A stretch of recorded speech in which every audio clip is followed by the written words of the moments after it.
मुबारक हो कि हमने परसेंटेज अल्हम्दुलिल्लाह बहुत हद तक कंट्रोल कर ली, लेकिन ज़्यादा खुश हम तब होंगे जब ये बिल्कुल ख़त्म हो जाएगा, जब अमवात भी नहीं हो रही होंगी, केसेस भी रिपोर्ट नहीं हो रहे होंगे।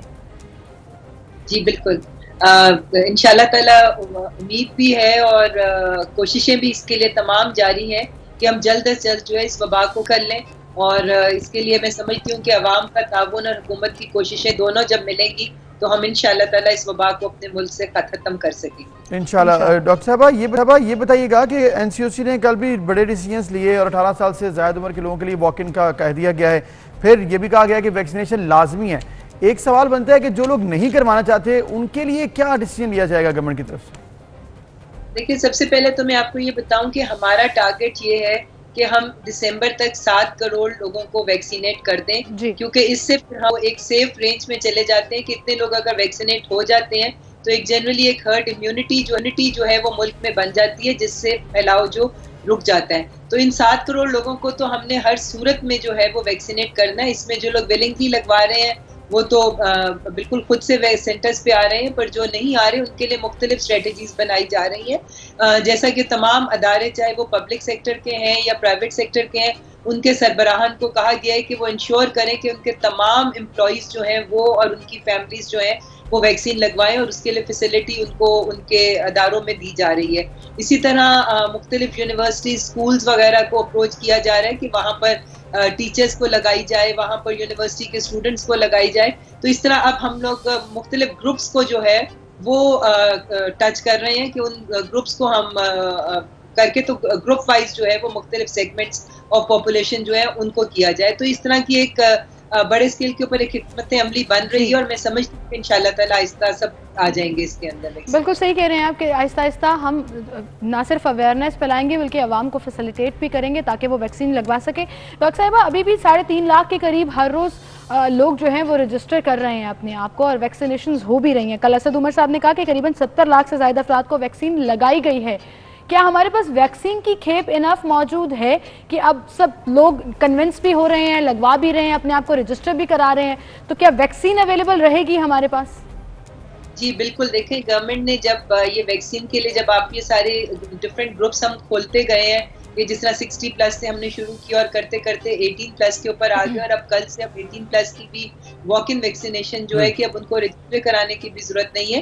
तो ये तमाम इकदाम तब दिए जाते हैं जब हम इस चीज का इंश्योर्ड होते हैं कि हमारे पास पीछे वैक्सीन की इनफ सप्लाई मौजूद है। तो बिल्कुल हमारे पास इस वक्त रिजर्व में वैक्सीन मौजूद भी है और पाइपलाइन में भी है। आने वाले महीनों में, जून में, जुलाई में, अगस्त में हमारे पास मजीद कंसाइनमेंट्स भी पहुंच रही हैं। सबसे बड़ी खुशखबरी है कि हमारे अपने मुल्क में जो NIH इस्लामाबाद में पाकवैक की जो प्रोडक्शन है वो भी अगले महीने से इंशाल्लाह ताला 30 लाख डोज पर मंथ हो जाएगी, और ये वो वैक्सीन है जो कि सिंगल डोज है।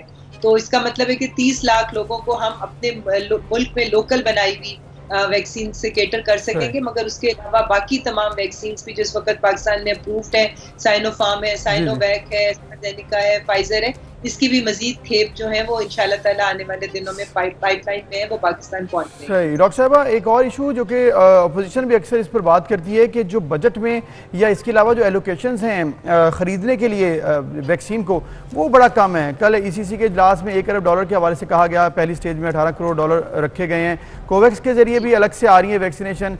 ये फंड्स जो हैं क्या काफ़ी होंगे मजीद वैक्सीनेशन के लिए?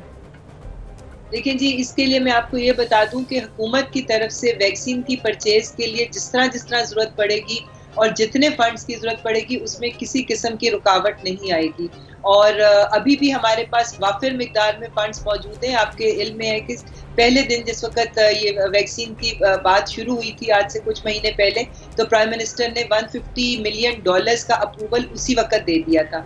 तो वो हमारे पास फंड्स मौजूद हैं। हमारे पास उसमें से अभी वैक्सीन हमने कुछ खरीद ली है, कुछ उसमें से भी अभी हमारे पास मौजूद है, और मजीद भी हमें साथ साथ अप्रूवल मिलते जाएंगे, क्योंकि ये प्राइम मिनिस्टर साहब ने कैटेगोरिकली वाजे कर दिए कि वैक्सीन की परचेज के लिए जिस वक्त और जितना फंड चाहिए होगा वो फौरी तौर पे उसका अप्रूवल मिलेगा और वो मुहैया किया जाएगा। बिल्कुल सही कह रही हैं डॉक्टर साहिबा आप। दूसरी जानिब कुछ कारोबारों को अब कारोबारी हजरात को और कुछ सेक्टर्स को रिलैक्सेशन भी दी जा रही है, जैसे हफ्ते में अब 6 दिन कारोबार होगा, एक छुट्टी होगी।